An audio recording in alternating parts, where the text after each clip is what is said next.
વિદ્યાર્થી મિત્રો, હવે જે આપણે ભણવાનું છે એ જે મહત્વનો પોઈન્ટ છે, બીજ એ કૃષિનો પાયો છે. હવે આ જે બીજ છે એ તમે સારી રીતના જાણો છો કે બીજ વગર કંઈ પણ શક્ય નથી. તો વિદ્યાર્થી મિત્રો, બીજ એ કૃષિનો પાયો છે, આ પ્રશ્ન બોર્ડમાં પૂછાઈ ગયેલો છે. હવે બોર્ડમાં જે કંઈ પ્રશ્નો પૂછાયેલા હોય તો એના ઉપર આપણે થોડું વધારે ધ્યાન રાખવું પડે. પહેલું છે કે બીજ એ ક્યારે બને અને વનસ્પતિમાં એમને ફાયદો શું મળતો હોય છે. તો બીજ થકી કેટલા ફાયદાઓ હોય છે. તો પહેલું કે બીજ એ આવૃત બીજધારી વનસ્પતિમાં ઘણા બધા ફાયદા પ્રેરે છે. તો કે જે કાંઈ પ્રથમ જોવા જઈએ તો જે પરાગનયનની ક્રિયા છે અને ફલન જેવી જે કાંઈ પ્રજનનની ક્રિયા છે એ પાણી સાથે આધારિત નથી, પરંતુ બીજ નિર્માણ થવું, જે બીજ નિર્માણ થાય છે એ બીજ નિર્માણની ક્રિયા છે એ પાણી પર આધારિત હોય છે. કેમ કે કોઈ પણ વનસ્પતિ છે એના બીજને વિકિરણ પામવું હોય તો વધારેમાં વધારે સારું અનુકૂલન દર્શાવવું જરૂરી છે અને આમ પોતાનોપણું જાળવવામાં મદદ કરે. આમના સિવાય બીજ એ કૃષિનો પાયો છે અને આપણે સુષુપ્તતાનો અભ્યાસ કરવાનો છે. તો શા માટે? માની લો કે દર વર્ષે જે ખેડૂત છે એ બીજનું વાવેતર કરે છે. હવે બીજનું વાવેતર કરતા હોવાથી એમાંથી આખી વનસ્પતિનું નિર્માણ થાય છે. આ વનસ્પતિ છે એ ફરીથી પાછા બીજ ઉત્પાદન કરશે. આ જે બીજ ઉત્પાદન થાય છે એ આખું વર્ષ તમે સુષુપ્તતાના કારણે સાચવી શકો છો, કેમ કે પાણી, ભેજ, તાપમાન આવા જે કંઈ પરિબળો છે એ પરિબળો એમને મળતા નથી. હવે આ પરિબળો નથી મળતા એટલે જે બીજની અંદર જે ભ્રૂણ છે, ભ્રૂણની ક્રિયાવિધિ એકદમ ઓછી થઈ જાય છે. હવે ભ્રૂણની ક્રિયાવિધિ ઓછી થવાના કારણે એ લાંબો સમય સુધી ટકી શકે છે. હવે જ્યારે વરસાદ આવે એવું સિઝન થઈ જાય, વાવેતર થાય, હવે બીજનું જે વાવેતર આપણે કરીએ છીએ એ બીજનું સમયસર વાવેતર થશે. વાવેતર થશે એટલે એમાંથી પાછી વનસ્પતિ ઉગશે અને વનસ્પતિ ઉગશે તો આપણે ધાન્ય મળશે. ધાન્ય છે આર્થિક રીતે પણ ફાયદો કરે છે અને ખોરાકની દ્રષ્ટિએ પણ અતિ મહત્વનું છે અને ખોરાકની દ્રષ્ટિએ મહત્વનું હોવાથી જ આર્થિક ફાયદો કરે છે. તો વિદ્યાર્થી મિત્રો, મારો કહેવાનો મતલબ એ છે કે આ વર્ષે જે આપણે બીજ વાવેલા હશે એ બીજ પાછું આવતા વર્ષે પાછું બનશે, કેમ કે એમાંથી આખું વર્ષ દરમિયાન આપણે પાક લેશું. તો કોઈ પણ ખેતી હોય તો ખેતીનો પાયો મૂળભૂત રીતે બીજ છે. બીજ વગર તો ખેતી થવાની નથી, કોઈ પણ ઉત્પાદન થવાનું નથી. ઉત્પાદન નહીં થાય તો આર્થિક રીતે પણ સંકળામણ થઈ શકે અને ખોરાકની દ્રષ્ટિએ, કેમ કે આપણા ત્રણ વસ્તુ, રોટી, કપડાં, મકાન, જે આપણી સામાન્ય જરૂરિયાત છે, સામાન્ય જરૂરિયાત હોવાના કારણે આપણે આ જે બીજ છે એમને કૃષિનો પાયો ગણી શકીએ.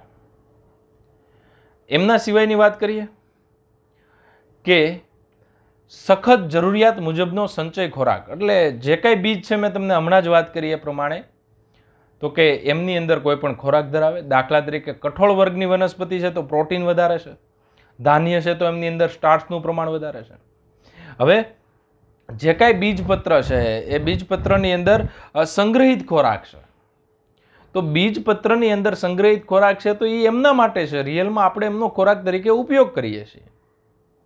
તો કે દાખલા તરીકે તો કે જે કાંઈ મકાઈની અંદર જે સ્ટાર્ચ છે એ સ્ટાર્ચ જ્યારે મકાઈના બીજને આપણે ખેતરમાં વાવશું ત્યારે વિદ્યાર્થી મિત્રો એમની અંદર જે બીજાંકુરણની ક્રિયા થાય, પહેલું પર્ણ આવશે અને એ જે પ્રકાશ સંશ્લેષણની ક્રિયા કરશે, એ પ્રકાશ સંશ્લેષણની ક્રિયા જે પહેલું પર્ણ બને છે ત્યાં સુધીનો ખોરાક આપવાની ક્રિયા છે એ વનસ્પતિ કરે છે.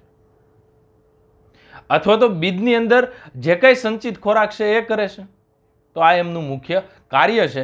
એટલે જ્યાં સુધી ભ્રૂણ અંકુરિત ન થાય અને પ્રકાશ સંશ્લેષણ માટે હજી સક્ષમ ન બને ત્યાં સુધી એમની અંદર રહેલો સંચિત ખોરાક છે એમનો ઉપયોગ કરે છે. બીજું કે જે અંડક આવરણ હતું એના પશ્વફલનની ઘટના બાદ એમનું રૂપાંતર બીજાવરણમાં થયું હતું અને આ બીજાવરણ છે એ જ્યાં સુધી બીજનું બીજાંકુરણ ન થાય ત્યાં સુધી બીજના ભ્રૂણનું રક્ષણ કરે છે. ખાસ યાદ રાખજો તો કે બીજના ભ્રૂણનું જે રક્ષણ કરે છે એ બીજની ફરતે આવેલું આવરણ છે, જેને આપણે સામાન્ય રીતે બીજાવરણ તરીકે ઓળખીએ છીએ. અને ભ્રૂણ એ લિંગી પ્રજનન દ્વારા જ બનશે. લિંગી પ્રજનન દ્વારા ભ્રૂણ બનતો તો એમની અંદરનો એક કોષ એન હતો, બીજો કોષ પણ એન હતો. આ એન્ડ હતો એને હું અંડકોષ કહું, બીજો હતો એમને નર જન્યુ કહું. આ બે ભેગા થતા હતા, જે પરિસ્થિતિ થતી હતી 2n થતી હતી. અને 2n માંથી અહીંયા જે એમ્બ્રિયો લખ્યું છે એમનું નિર્માણ પશ્વફલનની ઘટના બાદ થતું હતું. હવે આ એન અને આ એન બે અલગ અલગ પ્રકારના એન હોવાના કારણે આ એક એન અને આ બીજો એન, તો આ નરમાંથી આવ્યું હશે. આ માની લો કે માદામાંથી, અંડકોષ છે એ માદામાંથી છે, નરજન્યુ છે એ નર વનસ્પતિમાંથી આવ્યા, તો એમાંથી 2n બન્યો. એમની અંદર ભિન્નતા સર્જાશે અને જનીનિક જે ભિન્નતા સર્જાશે જેમના કારણે લક્ષણોમાં વિવિધતા હશે, જે ઉદ વિકાસ માટેનું પરિબળ પણ છે. તો નવી જે જનનિક સંયોજન થકી જે કાંઈ ભિન્નતા સર્જાશે એ ભિન્નતા સર્જવા માટે આ લિંગી પ્રજનન છે એ અતિ મહત્વનું કહી શકાય. હવે જે બીજ હવે ધીમે ધીમે બની ગયું છે એ બીજ એ આપણી કૃષિનો પાયો છે. પાયો હોવાથી હવે ધીમે ધીમે જે બીજ છે એ લીલું હતું, લીલામાંથી સૂકું થતું જશે. આપણી ઘરે જે મગ હશે એકદમ શુષ્ક હશે, અડદ હશે એ શુષ્ક હશે, મકાઈ હશે તો શુષ્ક હશે. શા માટે શુષ્ક? તો કે એમની અંદર જે કંઈ પાણી છે એ ધીમે ધીમે ગુમાવે છે. એમને ડિહાઇડ્રેશનની ક્રિયા કહેવાય, જલરહિત થવું કહેવાય. અને જલરહિત થાય છે, પાણી ઓછું છે એટલે ભ્રૂણની અંદર ક્રિયાવિધિ ઘટે છે અને આપણે એને સુષુપ્ત પરિસ્થિતિ કહીએ છીએ. તો બીજને સંગ્રહ કરો છો એના માટે એમની સુષુપ્તતા જવાબદાર છે. સુષુપ્તતા તો જવાબદાર છે, પણ એમની અંદરનું જે પાણીનું પ્રમાણ ઓછું થાય છે એ બહુ મહત્વનું છે. જેમ પાણી વધારે એમ ચયાપચયની ક્રિયા છે એ એકદમ વધારે છે. એકદમ ચયાપચયની ક્રિયા વધારે હોવાથી બીજ છે એ ઝડપથી અંકુરિત થાય છે, એટલે પાણીનું પ્રમાણ ઘટાડે છે અને આખા વર્ષ દરમિયાન આપણે આ જે બીજ, જે કાંઈ બીજ પાણી વગરનું બને છે એનો આપણે ખોરાક તરીકે ઉપયોગ કરીએ છીએ. તો અહીંયા જે કાંઈ બીજ તમને દેખાય છે, આ માની લો કે આ બીજ આખું જે વનસ્પતિ છે એમની અંદર જે એમ્બ્રિયો દેખાય છે, એમ્બ્રિયોમાંથી ભવિષ્યમાં વનસ્પતિનું નિર્માણ થાય. આ જે બીજા વરણ છે એ અલગ અલગ હોય છે. દાખલા તરીકે દ્વિદળીમાં 2 હોય, એક દળીમાં 1 હોય, જે આપણે આગળ વાત કરી હતી. અને આ જે ફૂડ સ્ટોરેજ છે, આ ફૂડ છે શું સમજાવે છે? તો કે સંચિત ખોરાક. હવે આમની અંદરથી જે ઉપરનો ભાગ છે, આ ભાગ છે, આ ભાગમાંથી જ્યારે પણ પર્ણ નિર્માણ પામશે અને પ્રકાશ સંશ્લેષણ કરશે ત્યાં સુધી આ સંગ્રહિત ભાગ છે એમને પોષણ પૂરું પાડશે. એ બહુ અતિ મહત્વનું. એટલા માટે આ બીજ એ કૃષિનો પાયો કહી શકાય. તો કે એક તો બીજ એ કૃષિનો પાયો છે. તો મેં તમને કીધું એમ આગળના વર્ષમાં એ પ્રશ્ન પૂછાણો તો આ જ વાક્ય લખવાનું હતું, જે 2 માર્કમાં પ્રશ્ન પૂછાઈ ગયો છે, તો ભવિષ્યમાં પૂછાઈ પણ શકે.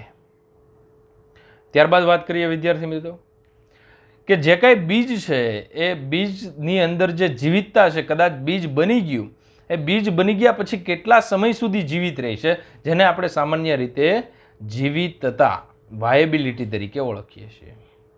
તો કે કેટલીક જાતિના બીજ બને છે. દાખલા તરીકે તો કે ડુંગળીનું તમે બધાએ સાંભળ્યું હોય, ડુંગળીને બીજ આ વર્ષે નિર્માણ થયું હોય અને 2 વર્ષ પછી વાવું તો એમાંથી કાંઈ નિર્માણ ન થાય, ન ઉગે, તો એની જીવિતતા 2 વર્ષની થઈ.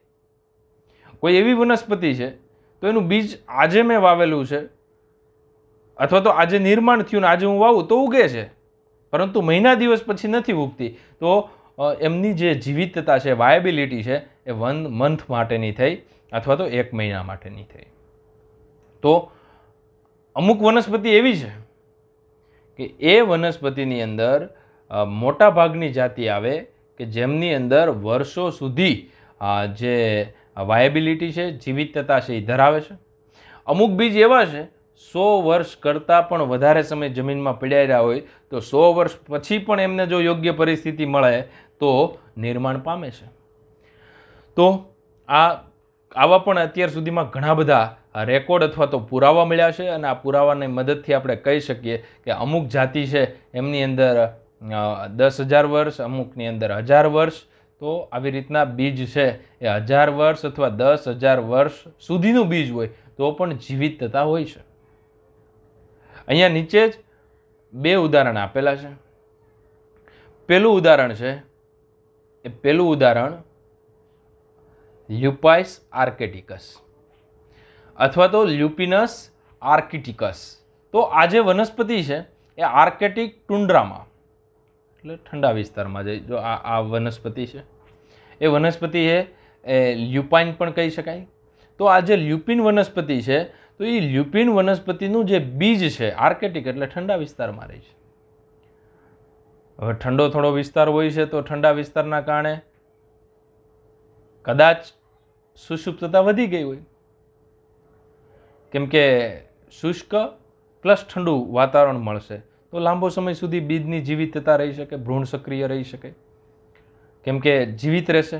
તો આ જે વનસ્પતિ છે એમનું નામ છે આ લ્યુપાઇન. તો આ લ્યુપાઇન જે વનસ્પતિ છે આ એમના બીજ છે. તો આ જે બીજ તમને દેખાય છે એ બીજ 10,000 વર્ષોની સુષુપ્તતા, જમીનમાં એ બીજ બન્યું એના 10,000 વર્ષ પછી અંકુરિત થયા, બીજાંકુરણ થયું, કોટો ફૂટ્યો. તો આવો પણ પુરાવો છે. તો વિદ્યાર્થી મિત્રો, આ જે પહેલું છે એ તમારે યાદ રાખવાનું કે લ્યુપાઇન એમનું વૈજ્ઞાનિક નામ લ્યુપિનસ આર્કેટિકસ આ વનસ્પતિ છે અને આર્કેટિક ટુન્ડ્રામાં જોવા મળે છે અને 10,000 વર્ષ જૂનું છે અને પછી પણ એમનું અંકુરણ થયું છે એમના પુરાવા મળેલ છે. આ વિદ્યાર્થી મિત્રો વાત ખૂબ જ અથવા તો અતિ મહત્વની કહી શકાય. તો અહીંયા મેં તમારી સારી સમજણ માટે અને સરળતાથી યાદ રહે માટે વનસ્પતિ પણ મૂકેલી છે અને સાથે એ બીજ પણ મૂકેલા છે કે જેથી તમને સરળતાથી એમનો ખ્યાલ આવી શકે. ત્યારબાદ બીજી વનસ્પતિની વાત કરીએ. એવું છે જે તમને સ્પષ્ટ દેખાય છે કે તાજેતરના વર્ષોમાં મતલબ 2000 વર્ષ જૂનું, 2000 વર્ષ જૂનું અહીંયા તમે જોઈ શકો છો. એક ખજૂર છે, જૂનું ખજૂર. ખજૂર એટલે ફોઇનિક્સ ડેક્ટિલિફેરા. તો ફોઇનિક્સ ડેક્ટિલિફેરા છે એમના બીજ અહીંયા આપ્યા છે. ખજૂરના ઠળિયા છે, બીજું કંઈ નથી, પણ 2000 વર્ષ જૂના છે. એ જે ઝાડવું છે ફોઇનિક્સ ડેક્ટિફેરા એ અહીંયા દર્શાવેલું છે. અહીંયા તમને દેખાય છે. તો આ જે ભાગ છે એ ફોઇનિક્સ ડેક્ટિલિફેરા છે. આ જે ફોઇનિક્સ ડેક્ટિલિફેરા છે એમના જીવંત બીજ મળ્યા છે, પણ કેટલા જૂના છે તો કે 2000 વર્ષ. હવે અહીંયા એક શબ્દ આપેલો છે, એ શબ્દ સમજવાનો પ્રયત્ન કરો કે પુરાતત્વીય ઉત્ખનન. તો કે જે જૂની પુરાણી વસ્તુ હોય ત્યાં એમનું ખોદકામ થતું. તો જે ખોદકામ થતું હોય એ જે વિભાગ કરતો એ પુરાતત્વીય વિભાગ હોય છે. તો આ પુરાતત્વીય વિભાગના ખોદકામ દરમિયાન મૃત દરિયા નજીક, તો કે ડેડ સી છે, કેમ કે દરિયા ઘણા બધા પ્રકારના છે, એમાંનો જે ડેડ સી છે એમાં કિંગ હેરોડ મતલબ રાજન હેરોડના મહેલમાં એ જે ખજૂરી મળે એવી એ ખજૂરીના જે બીજ હતા એ 2000 વર્ષ જૂના હતા અને એ જ 2000 વર્ષ જૂના બીજ હતા એ જીવંત હતા, જે બીજ અહીંયા મેં દર્શાવેલા છે. એટલે બંને વનસ્પતિ છે એ બંને વનસ્પતિ ખજૂરી છે. એ ખજૂરી છે એમનો પણ ફોટો દર્શાવ્યો છે કે જે ફોઇનિક્સ ડેક્ટિલિફેરા છે અને ઉપર જે લ્યુપાઇનના બીજ હતા એમની વનસ્પતિ પણ આપેલી અને બીજ પણ આપેલા, જેથી તમને સરળતાથી એમનો ખ્યાલ આવી શકે. તો વિદ્યાર્થી મિત્રો, અહીંયા તમારે એમના મહત્વના જે કાંઈ 2 ઉદાહરણ છે તો એ 2 ઉદાહરણ ખાસ યાદ રાખવાના રહેશે. બીજું હવેનો જે પોઈન્ટ છે એ પોઈન્ટ આખો છે સુષુપ્તતાનું મહત્વ.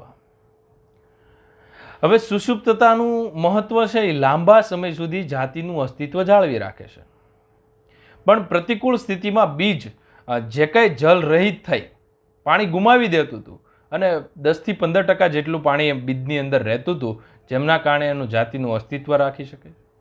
બીજું, સુષુપ્તતા આવે છે એટલા માટે જે બીજ છે એમને આપણે ઘરની અંદર સરળતાથી સંગ્રહ કરીએ છીએ અને એનો આખા વર્ષ દરમિયાન ખોરાક તરીકે ઉપયોગ કરીએ છીએ અને આવતા વર્ષે જે કાંઈ બીજ આપણી ઘરે પડ્યું હોય છે એનું આપણે વાવેતર કરીએ છીએ. તો 3 રીતના બીજને આપણે ખોરાક તરીકે ઉપયોગ કરી શકાય, સંગ્રહિત કરી એનું વાવેતર કરી શકાય અને સારું એવું વાવેતર થકી ઉત્પાદન કરી શકાય. તો આ એ સુષુપ્તતાનું મહત્વ છે. હવે તમને એવું થતું હશે કે અમુક વનસ્પતિની અંદર એક જ બીજ હોય, અમુકની અંદર 2 બીજ હોય, અમુકની અંદર 2 થી 10 સુધીના બીજ હોય, પણ અમુક એવા છે કે જેમની અંદર હજારોની સંખ્યામાં બીજ હોય છે. તો અહીંયા ઓર્કિડ વનસ્પતિનું એક ઉદાહરણ છે. અહીંયા તમે જોઈ શકો છો, એક ઉદાહરણ છે ઓર્કિડ. ઓર્કિડ એટલે અલગ અલગ પુષ્પ આપતી વનસ્પતિ જે રંગબેરંગી હોય અને કીટકોને આકર્ષિત કરતી હોય. ખાસ કરીને હિમાલય વિસ્તારની અંદર આવી ઓર્કિડ વનસ્પતિ વધારે છે. ત્યારબાદ વડના ટેટા. હવે તમે બધાએ અંજીર ખાધું હશે, તો અંજીરની અંદર જે કાંઈ કણ આવે છે, અંજીરની અંદર જે કાંઈ કણ તમને લાગે છે એ કણ નથી પરંતુ બીજ છે એમના. તો આ જે બીજ છે એ એકદમ નાના નાના હોય છે અને હજારોની સંખ્યામાં હોય છે. આવું જ પછી વડનું ટેટું જોયું હશે, કેમ કે વડનું ટેટું અને અંજીર છે એ બંનેના તમારે વૈજ્ઞાનિક નામ કોમેન્ટમાં લખવાના છે, કેમ કે બંનેની પ્રજાતિ એક જ છે. ખાસ વિચારજો, બંનેના નામ ગોતજો, અંજીરનું પણ ગોતજો, વડનું પણ ગોતજો. ફિકસ ઉપરથી બંને આવતા હશે. તો આ જે ફિકસ છે એ ફિકસની અંદર જે કાંઈ બીજ નિર્માણ થાય છે એ બીજની સંખ્યા નાના નાના બીજ હોવાના કારણે વધારે છે, તો કે હજારો કરતાં વધારે છે. એવું જ છે ઓરોબેન્કી અને સ્ટ્રાઇગા જે વનસ્પતિ છે એમની અંદર પણ આવું જોવા મળે છે, જેની તમારે ખાસ નોંધ લેવાની છે. તો સુષુપ્તતા છે એમનું મહત્વ છે. એક તો બીજ જલરહિત થાય, એનું અસ્તિત્વ જાળવે છે, ખોરાક સંગ્રહ કરી શકાય. અને અહીંયા આવી રીતના 2 વધારાના એક્ઝામ્પલ આપ્યા, કદાચ ક્યાંય પૂછે તો તમારે એ યાદ રાખવાનું છે. ત્યારબાદ અસંયોગી જનન અને બહુભ્રૂણતાની વાત કરવાની છે. તો કે જે કાંઈ પહેલો પોઈન્ટ અભ્યાસ કરવાનો છે એ અસંયોગી જનન છે અને બીજો છે એ બહુભ્રૂણતા છે. એટલે અહીંયા જે આખો પોર્શન આપેલો છે એ અસંયોગી જનન છે. એના પછીનો જે નેક્સ્ટ પોઈન્ટ આપણે ભણશું એ બહુભ્રૂણતા છે. તો કે અસંયોગી જનન એટલે શું? તો કે અસંયોગી જનન એટલે બીજ એ ફલનની અંતિમ નિપજ છે, પરંતુ બીજનું નિર્માણ થાય ફલન વગર થાય. તો જેને આપણે અનિર્ભળતા કે અસંયોગી જનન, અનિર્ભળતા શબ્દ ખાસ યાદ રાખવો, નવો શબ્દ છે. એમનું બીજું નામ છે અસંયોગી જનન, પાર્થિનોજિનેસિસ. એપોમિક્સિસ પણ કહી શકાય અને પાર્થિનોજિનેસિસ પણ કહી શકાય. તો જે અસંયોગી જનન એટલે શું? તો કે અસંયોગી જનન એ ફલન વગર બીજનું નિર્માણ છે. તો ફલન વગર જે બીજનું નિર્માણ થાય છે એ લિંગી પ્રજનનની નકલ છે એક અલિંગી પ્રજનન. ખાસ યાદ રાખજો, આ પોઈન્ટ ભૂલવાનો નથી. છે અલિંગી પ્રજનનની સ્વરૂપ છે, પરંતુ લિંગી પ્રજનનની નકલ છે. તમને એક ઉદાહરણ આપું એટલે ખ્યાલ આવશે કે જે અંડકોષ હતું, અંડકોષમાંથી ફલન થતું હતું, નરજન્યુએ ફલન થઈ અને ભ્રૂણનું નિર્માણ થઈ અને પછી આખા બીજનું નિર્માણ થતું હતું. પરંતુ ઘણીવાર વનસ્પતિની અંદર જે કાંઈ દ્વિકીય કોષો, 2n કોષો છે, એ 2n કોષોનું ફલન થયા વગર એમાંથી સીધું જ બીજ નિર્માણ થઈ શકે એવી જો કોઈ ક્રિયા થાય તો એને આપણે અસંયોગી જનન. તો કે 2n માંથી નિર્માણ થયું તો આપણે અલિંગી કહી શકીએ, કેમ કે એમાં નરે તો ભાગ લીધો જ નથી. તો આવી કેટલીક વનસ્પતિ છે એમની અંદર આવું સ્પષ્ટ જોવા મળે છે. એક તો એસ્ટરેસી કુળ. તો એસ્ટરેસીના ઉદાહરણ કોણ કોણ છે એ તમારે કોમેન્ટ દ્વારા દર્શાવવાનો, એટલે બીજો ક્વેશ્ચન એ છે. અને ઘાસના કુળની જે કાંઈ વનસ્પતિ છે એમની અંદર આવું જોવા મળે છે. તો 2 ઉદાહરણ થયા, એસ્ટરેસી અને ઘાસના કુળ, જેમની અંદર અસંયોગી જનન જોવા મળે છે. પણ વિકાસની રીત કઈ રીતના છે એ આપણે જોવી પડે. તો અસંયોગી જનનની વ્યાખ્યા એ થઈ કે ફલન વગર બીજનું નિર્માણ થાય, અનિર્ભળતા અને અસંયોગી જનન પણ કહેવાય. મેં તમને સમજાવ્યું એ પ્રમાણે કે આ અલિંગી પ્રજનનનું એક સ્વરૂપ છે જે લિંગી પ્રજનનની એક નકલ કરે છે. અને એમના ઉદાહરણ મેં તમને દર્શાવ્યા કે એસ્ટરેસી અને જે ઘાસનું કુળ છે એ. તો એમની અંદર કયા કયા સભ્યોનો ઘાસનું કુળ છે, ફેમિલી ઓફ ગ્રાસ, એમની અંદર કોનો સમાવેશ થાય છે એ તમારે લખવાનું રહેશે, કોમેન્ટની અંદર જણાવવાનું રહેશે. ત્યારબાદ અસંયોગી જનનની અંદર નિર્માણ કઈ રીતના થાય છે? તો કે એમની અંદર તર્ક શું, બીજ કઈ રીતના સર્જે? તો કે બીજ બનવાની જે રીત છે એ અનેક રીત છે. પહેલી રીત છે કે ઘણી જાતિઓમાં અર્ધીકરણ દ્વારા દ્વિકીય અંડકોષનું નિર્માણ થાય. અંડકોષ એકકીય હોય, અંડકોષ હોય એકકીય, બાય મિસ્ટેક દ્વિકીય અંડકોષનું નિર્માણ થાય અને આ જે દ્વિકીય અંડકોષ છે એમનું સીધું જ રૂપાંતર ભ્રૂણમાં થઈ શકે. તો આવું લીંબુ અને કેરીની ઘણી જાતો છે. એમની અંદર ભ્રૂણપૂટની આસપાસના પ્રદેહ વિસ્તારના કોષો છે એ વિભાજન પામી ભ્રૂણપૂટમાં ઉપસી આવે. તો કે કયા કોષોનું? તો કે ભ્રૂણપૂટના પ્રદેહમાંથી. જો તમને શોર્ટ ક્વેશ્ચન માટે, તો કે પ્રદેહ કેવો છે? તો કે 2N પ્રકારનો કોષ છે. તો આ 2N જે કોષ છે એ 2N માંથી સીધું જ ભ્રૂણ બનવાની ક્રિયા. તો આવું પણ થઈ શકે. તો દ્વિકીય અંડકોષ દ્વારા પણ નિર્માણ પામે પ્રદેહના કોષો. હવે માની લો કે અંડક આવરણના કોષો છે એ પણ 2N છે, એમાંથી પણ બીજ નિર્માણ પામી શકે અથવા તો ભ્રૂણ નિર્માણ પામી શકે. ભ્રૂણ હોય તો એ બીજ ભવિષ્યમાં ઉગી શકે. તો આ એક પ્રકારની જે અલિંગી પ્રજનન કહી શકાય. પણ લિંગી પ્રજનનમાં થાય એમાં જે ભ્રૂણ બને એ 2N હોય છે. પણ અહીંયા ધ્યાન રાખવાનું કે આ જે અસંયોગી જનન થાય છે એમાં ક્યાંય જનનિક ભિન્નતા છે એ પેદા થતી નથી. તો વિદ્યાર્થી મિત્રો, અસંયોગી જનનની અંદર એટલા જ પોઈન્ટ યાદ રાખવાના છે. હવે અહીંયા મેં તમને અસંયોગી જનન સમજાવેલું છે, એપોમિક્સિસ સમજાવેલું છે. એટલે આ જે વાત છે, લાલ કલરનો ભાગ છે એ એપોમિક્સિસ છે, અસંયોગી જનન છે, જેથી તમને ખ્યાલ આવે. માની લો કે આ જે અંડક છે, ઓવ્યુલ છે, એમની અંદર મેગાસ્પોર મધર સેલ છે, એમાંથી એમનું અર્ધીકરણ થતું હતું. એટલે 3 હતા એ મરી જતા હતા, 1 રહેતો હતો, આ 1 છે.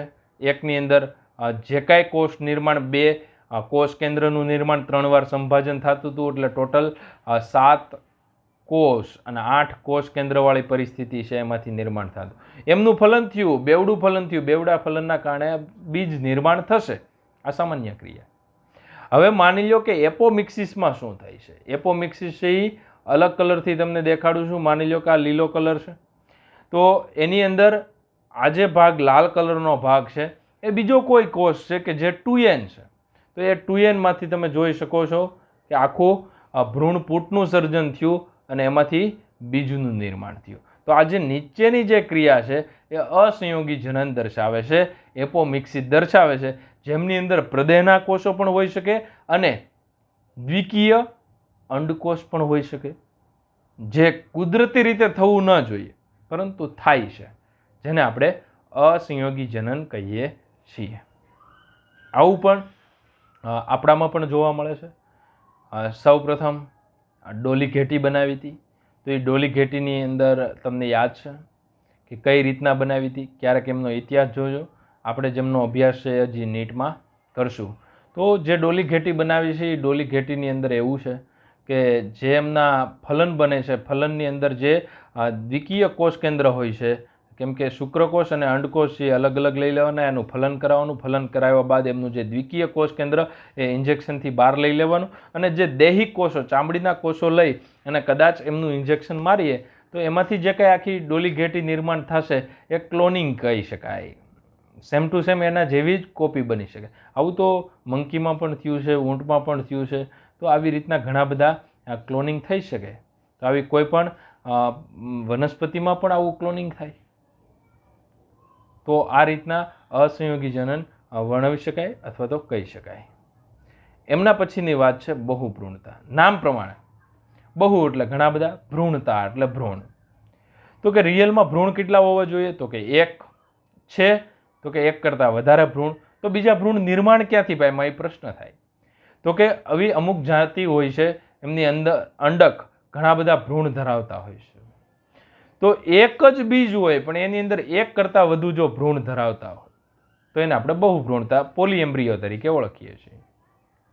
તો બહુભ્રૂણતાની વ્યાખ્યા બહુ ક્લિયર થઈ ગઈ. એક જ બીજની અંદર એક કરતાં વધારે ભ્રૂણ ધરાવતા હોય તો એને આપણે બહુભ્રૂણતા તરીકે ઓળખીએ છીએ.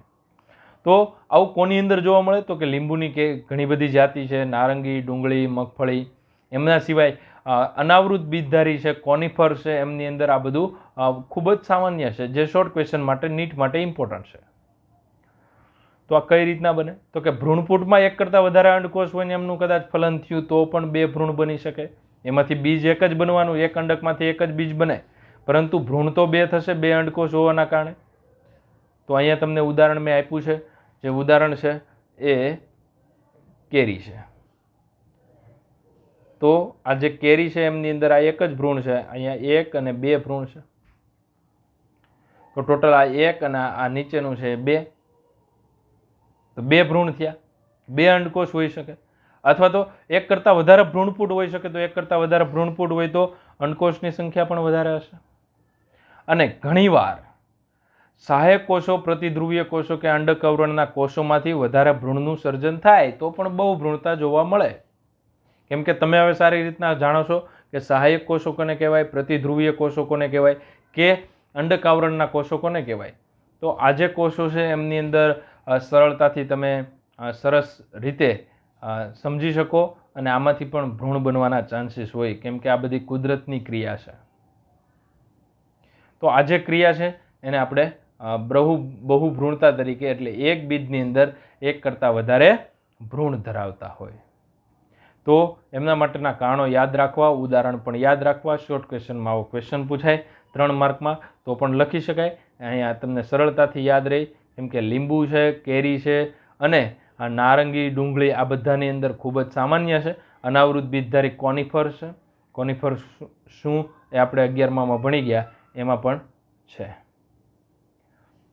હવે છેલ્લો પોઈન્ટ છે આ ચેપ્ટરનો, પણ છેલ્લો પોઈન્ટ હોય એટલે ઘણા બધા વિદ્યાર્થીઓ છે એ સરળતાથી અભ્યાસ ન કરતા હોય, પણ ઘણીવાર મોટાભાગે બોર્ડવાળા આને ધ્યાન રાખીને છેલ્લેથી પ્રશ્ન પૂછતા હોય, એટલે ધ્યાન રાખવું અતિ મહત્વનું. હવે સંકર જાત કોને કહેવાય? તો પહેલો તો એ પ્રશ્ન થાય કે સંકર જાતના લાભ શું હોય ને ગેરલાભ શું હોય? અહીંયા તમને લાભને 2, ગેરલાભ 2 આપ્યા છે. તો કે પહેલું કે તમે ઘણીવાર ટીવીમાં અને સમાચારમાં જોયું હશે કે સંકર બિયારણ વાવો અને મબલક ઉત્પાદન લાવો, આવું આવતું હોય છે. તો સંકર જાત એટલે યોગ્ય જાતિનો સારો નર લીધો હોય, યોગ્ય જાતિની સારી માદા લીધી હોય, એ બેયનું મિશ્રણ કરી અને નવી જાત બનાવતા હોય એને આપણે સંકર જાત કહીએ. તો આ જે સંકર જાત છે એવી ખોરાકની, અથવા તો આપણે ધાન્ય હોય, કઠોળ હોય કે બીજી કોઈ શાકભાજી હોય છે, એમની સંકર જાત છે એ ઉગાડવામાં આવતી હોય અને આની ઉત્પાદકતા વધારે હોય, જેથી પબ્લિકને સરળતાથી મળી રહે અને ઓછા ભાવે મળી રહે અને ઉત્પાદન વધારે આવે. આ એના ફાયદા છે. પરંતુ આમનો જે ગેરફાયદો છે એ આ જે ઉપર મેં વાત કરી તો એ ફાયદાની વાત છે. આ જે પહેલો પોઈન્ટ છે એ ફાયદાનો છે. પરંતુ આ બીજ છે એ દર વર્ષે ઉત્પન્ન કરવા પડે, આ ગેરફાયદો છે. બીજો કે સંકર જાતને હું વારંવાર ઉગાડું. જો સંકર જાતને હું વારંવાર ઉગાડું તો એમની અંદરના જનીન છે એમનું વિશ્લેષણ થઈ શકે, જે ચેપ્ટર 5માં આપણે ભણશું. તો આ વિશ્લેષણ થઈ જવાના કારણે જે કાંઈ આપણે નવા લક્ષણો ઉમેર્યા, નવા લક્ષણો ન પણ જળવાય, અને ન જળવાવાના કારણે તમારે દર વર્ષે નવા સંકર બીજ ઉત્પાદન કરવા પડે. બીજો ગેરફાયદો, આ બીજો ગેરફાયદો છે. ત્રીજો ગેરફાયદો કે સંકર જાત છે એ મોંઘું હોય છે, એની વધારે ખેડૂતને કિંમત ચૂકવવી પડે છે. અને ખાસ કરીને હવે એટલું બધું આપણે મહેનત અને સંશોધન થકી આજે સંકર જાત બનાવતા હોય તો સંકર જાત છે એમનો ભાવ પણ વધારે હશે. પરંતુ આ એકવાર સંકર જાત બની ગઈ પછી એમનું અસંયોગી જનન કરવામાં આવે તો કે અસંયોગી જનન તો અલિંગી પ્રજનનની રીત છે, પણ સંશોધન થકી અસંયોગી જનન કરવામાં આવે તો એ જે લક્ષણ છે એ એમને મેન્ટેન થયા કરશે અને આવો વર્ષોથી સારો એવો પાક મેળવી શકાય અને દર વર્ષે ખેડૂતને નવા જે સંકરજાત ઉત્પન્ન કરવી પડે અને ઉત્પાદન કરવું પડે, એમાંથી મુક્તિ પડે. તો અહીંયા આપણે એક ક્રિએટિવિટી છે. તો ક્રિએટિવિટી એ છે કે જે કાંઈ સંકરજાત બનાવેલી છે એમનું અસંયોગી જનન કરવામાં આવે અને એ રીતના બીજ ઉત્પાદન કરવામાં આવે. એટલે જે કાંઈ સારા ઉત્પાદનની ગુણવત્તા આપણે નાખેલી હતી, જે કાંઈ સારા લક્ષણો નાખેલા હતા, એ વર્ષો સુધી જળવાઈ રહી. ત્યારબાદ કે જે અસંયોગી જનનનું મહત્વ શું? તો કે અસંયોગી જનન છે એમની અંદર ક્યાંય અર્ધીકરણ ન થાય. અર્ધીકરણ ન થાય, રંગસૂત્ર છૂટા ન પડે. છૂટા ન પડે તો રંગસૂત્ર જે અલગ અલગ ભેગા થતા હતા અર્ધીકરણની ક્રિયામાં, એ થતું જ નથી. જે ક્રોસિંગ ઓવર, વ્યતિકરણ, જનનિક ભિન્નતા પેદા થતી નથી. અને આથી આપણે જે કાંઈ ઈચ્છિત લક્ષણો મળતા હશે એમને લાંબા સમય સુધી જાળવી શકીએ.